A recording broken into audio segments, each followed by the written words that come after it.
here is the long-term impact on Iranians themselves. The clerical establishment has misinformed generations of Iranians about minorities, particularly Baha'is, through its education system and in mosques. The clergy routinely teaches that Baha'is are unclean and immoral, whose blood can be spilled with impunity. As a result, many well-intentioned Iranians have consequently built up deep prejudices over the years without even realizing it, because I've heard these stories. This has contributed over the years to episodic situations of mob violence in more disadvantaged areas and societal attacks against the community members. Exactly what the clergy wants to see. But I want to be very clear about this. With any totalitarian form of government, the citizens are the victims of the state. And in the case of Iran, the clerical establishment has been systematically perverting the truth about Baha'is and others, well before coming to power 30 years ago. The good news is that the word is out. In an age where young Iranians can circumvent the internet censors, citizens inside the country, and particularly expatriates throughout the world, are expressing regret and shame for the way Baha'is have been targeted for more than 150 years. Scholars, intellectuals, writers, and former politicians, and even some clerics are calling for the rights of Baha'is to be protected just like any other Iranian citizen. Even Muslim human rights groups in the Arab world have begun to advocate on behalf of the Baha'i community. Now, I travel quite a bit in the Middle East, and it's just very interesting to see groups, when you talk to these groups in the Gulf countries, for instance, who talk about their work, and they talk about minorities, and now they're talking about the plight of Baha'is, which was a red line issue just a few years ago. You couldn't touch that. They're not only not people of the book, but these are the heretics. So there's very brave people out there in the field in the Arab Muslim world who are speaking out. And I want to share tonight an excerpt from a letter that Roxana herself wrote to our commission just a year and a half ago almost, just soon after she was released. And I'll quote, "I was extremely fortunate that my case gained growing international attention, which helped lead to my release. The Baha'is case also requires this attention. The U.S. government and international community can boost their efforts at the highest levels to raise this case and put pressure on Iranian authorities to drop the charges against the Baha'is." I'd like to take this opportunity to salute Roxana for her advocacy, because it definitely has made a difference.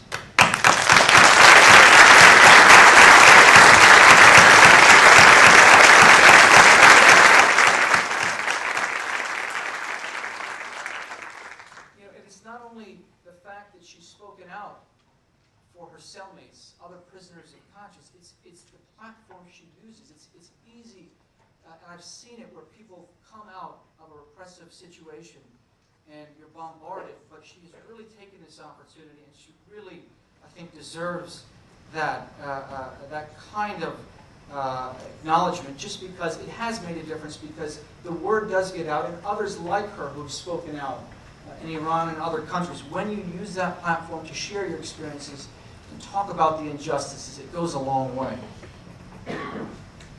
What I'd like to do right now is take the opportunity to read the names of those 7 Baha'i leaders again. And I'm sure many of you have heard them, but I think it's important when those who are in prison for no other reason than their belief, it's important to get that sense again of who they are.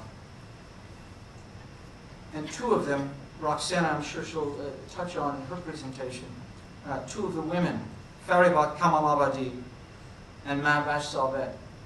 And it's very humbling, actually, to be in the presence of family members like Mr. Khanjani and others who have these close relationships, and it's just a very difficult situation to know that, in a way, you're helpless, but you have to give a voice for the voiceless, as so many have said. The others, Jamaleddin Khanjani, Afif Naimi, Saeed Rezai, Behruz Tabakkoli, and Vahid Tizvan. For those that don't know, the 20-year sentences that the 7 Baha'i leaders received, we've learned that last month those 20-year sentences were reduced to 10-year sentences. The 7 are now actually been incarcerated in a new prison, the Gohar Dash prison in Karaj, from the Evin prison in Iran. Unfortunately, this move has imposed an added burden on their families, who now have to travel outside Tehran to visit the prisoners. But there are also another 30 or so other Baha'is who are serving in prison. And so it's important to remember all of those who are serving and all the other minorities that I touched on, just giving a few examples, who serve, if nothing for their thought, their conscience, or their belief. I want to close with just touching on the current situation of U.S. government policy in the international community and how our commission views the current state, because there have been some changes in approach to the government of Iran and the situation. Just in August, Secretary of State Hillary Clinton spoke out in a very strong statement condemning the sentences of the Baha'is in Iran and saying very strongly that the U.S. government has not forgotten a very important mechanism to use, that these people are being monitored by those outside and seeing what their fate is. Just last month, the U.S. government announced that it's imposing sanctions, that it has imposed sanctions on Iran for the first time ever for human rights violations. We've never seen that before. There have been sanctions for nuclear proliferation and support of terrorism, but never for human rights violations. They named 8 officials. 6 of those that the Commission has identified, and we'd like to see them identify 3 others who have been responsible for violations. But this is a great step forward to impose travel bans and asset freezes. But even more importantly, to advocate the European Union and other governments to do the same thing, where it would hurt even more.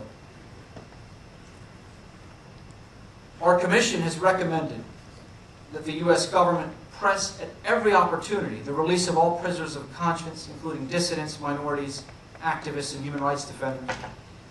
Use congressionally appropriated funds to counter internet censorship in Iran.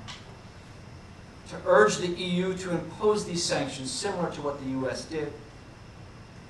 To continue support an annual UN General Assembly resolution condemning severe violations in Iran.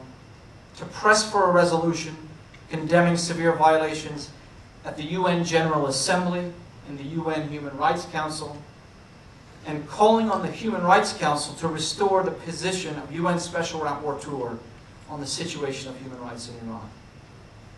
I can't thank you enough for the opportunity to share a few words tonight. And really, any opportunity to raise awareness about these kinds of cases goes a long way. Thank you so much.